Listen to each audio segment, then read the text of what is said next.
Hey, everybody, welcome back to the podcast. You're listening to the longest running superhero role playing game on Earth, also known as the Continuum Chronicles. As always, I'm your host, Chris Kent, the Game Master, or GM for short. And when I was in high school, me and my friends would go to the movies every Friday night, and we never knew what the show times were because this is pre internet. We couldn't just Google it. And we never called to find out the times. We would just show up and buy tickets. And then usually the girl who sold us the tickets would tell us how much time we had to kill, like an hour, 2 hours, whatever. So we would then go to the mall to Aladdin's Castle, which was an arcade. And the game we played more than any other game ever was the X-Men six-player arcade game. That was made back in 1992 by Konami. And man, I love that game. To this day, it's my favorite arcade game of all time.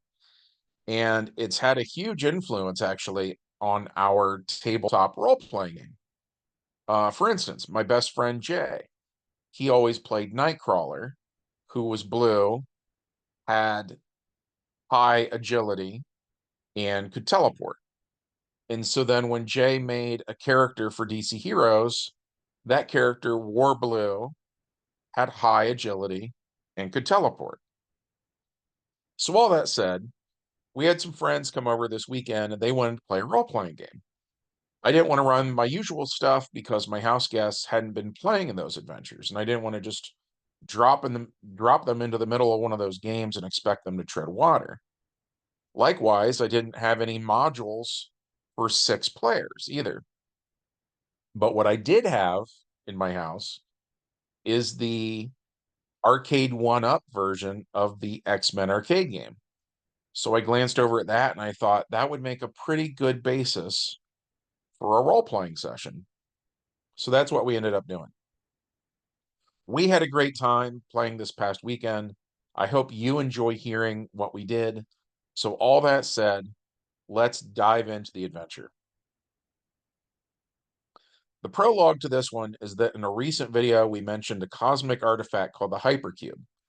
It created an avatar for itself, which then went to a prison planet where it not only gave the prisoners the powers of various famous Earth villains, but also their appearance.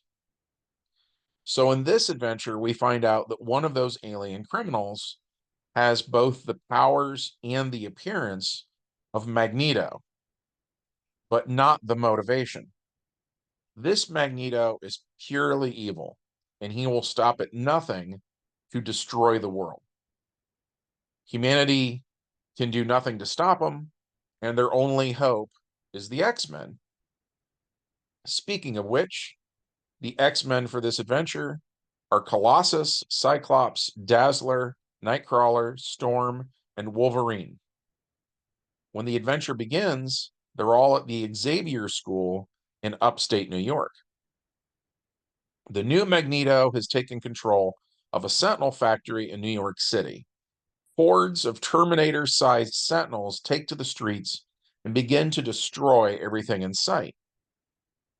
Below the X-Mansion, the PCs, as well as Kitty and Professor X, watch these events on a large computer monitor. The professor tells the X-Men to go and save the city. So with not a moment to lose, the heroes get in the Blackbird and fly to New York. Then we get into the main plot of the adventure. The Sentinels have managed to knock down a large building.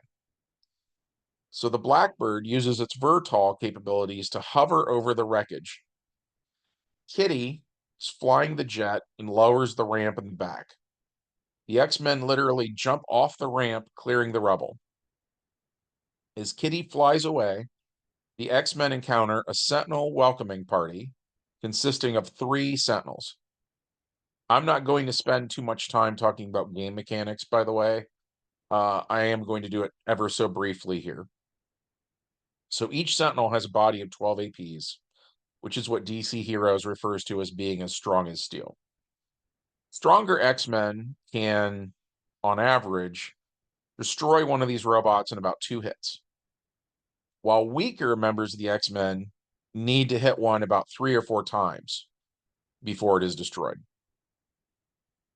So that said, the 6 heroes can destroy 3 Sentinels in 1 round of combat. Then another wave of 3 Sentinels walks over, and the X-Men destroy them too. The X-Men walk down the sidewalk away from where this collapsed building was, and they can see the entire neighborhood is wrecked. Just then, a Sentinel busts through a toppled billboard and surprise attacks the heroes. It punches Wolverine in his adamantium-laced skull, ringing it like a bell. The vibrations to Wolverine's brain make him nauseous, but he powers through. He keeps slicing and dicing his opponents until it's been dismantled. More Sentinels bust out of the surrounding area, attacking the heroes. And as soon as the heroes have destroyed them, even more Sentinels fly in using the jets in their feet. Those Sentinels throw huge chunks of rubble at the heroes. Storm creates a tornado that deals with the rubble without hurting the surrounding area. Because if she does property damage, people are going to hate mutants even more than they already do. But avoiding property damage means her attacks don't do as much damage as they could otherwise. Colossus uses his super strength to punch the incoming bits of rubble that Storm missed.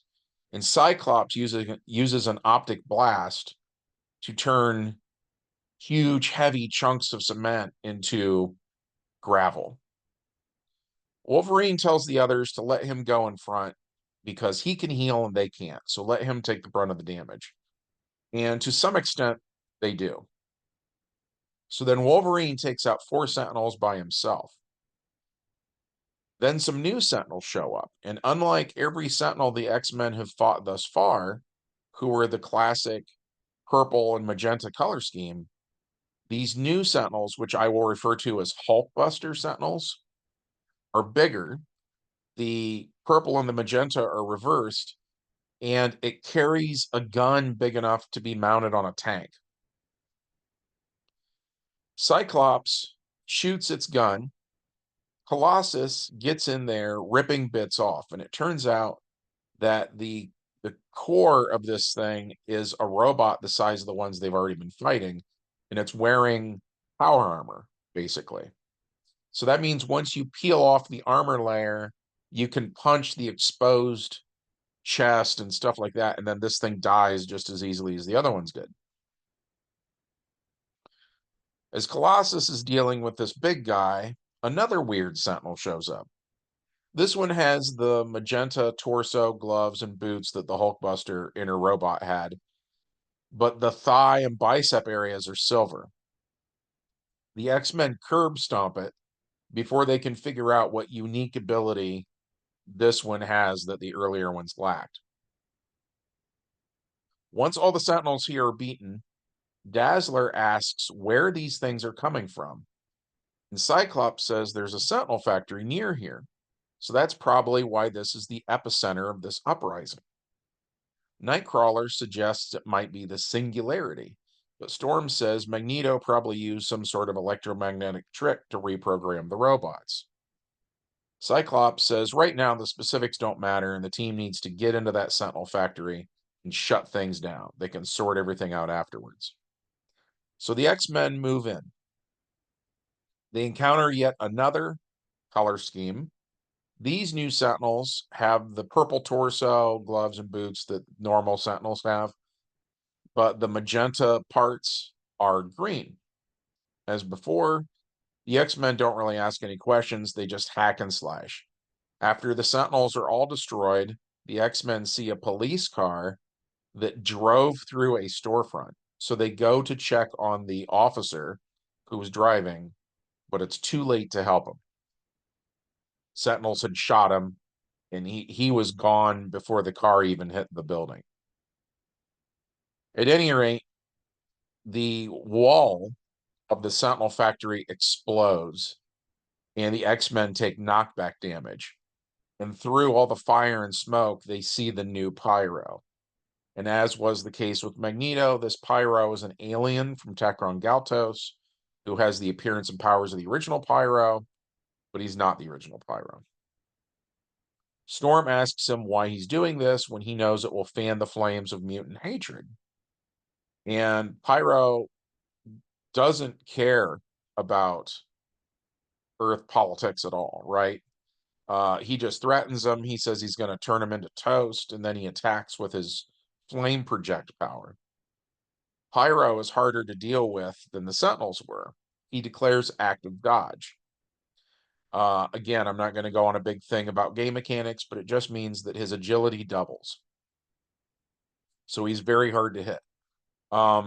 Basically, everybody tries to hit him during this section of combat, and the only one who does is Dazzler, who got a really good roll of the dice.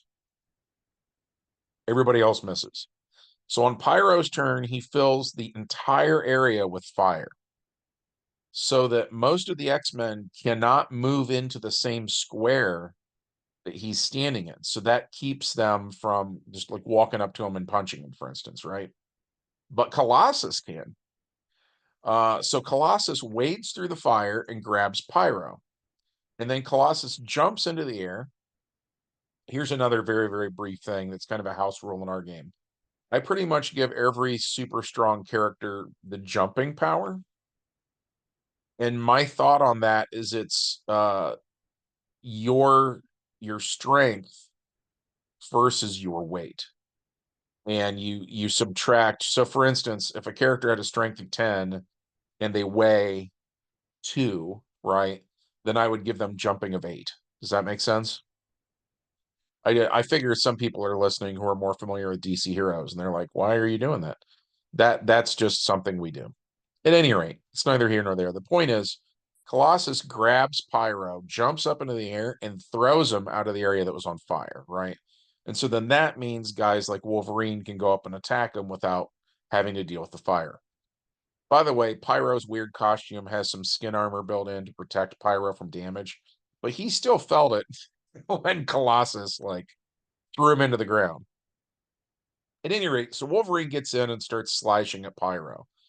Storm holds action since Wolverine's skeleton conducts electricity. She doesn't want to shoot a lightning bolt and fry her teammate.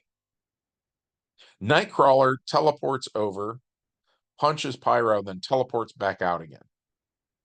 With Nightcrawler out of the way, Dazzler fires a laser, Cyclops uses an optic blast, and the X-Men defeat Pyro.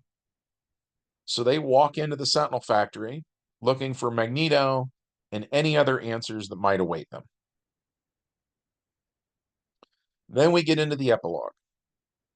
As it turns out, Pyro was sent by Magneto to attack the X-Men.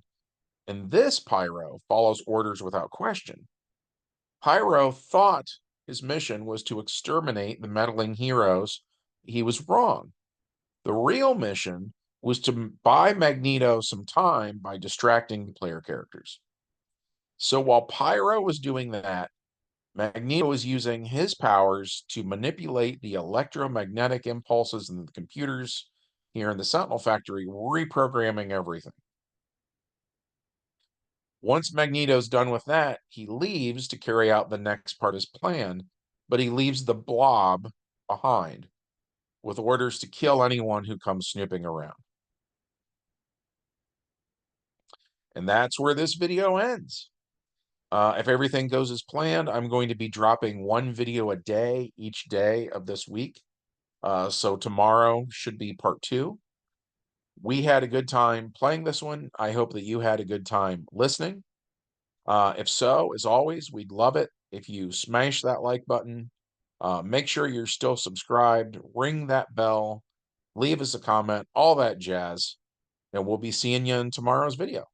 Bye, guys.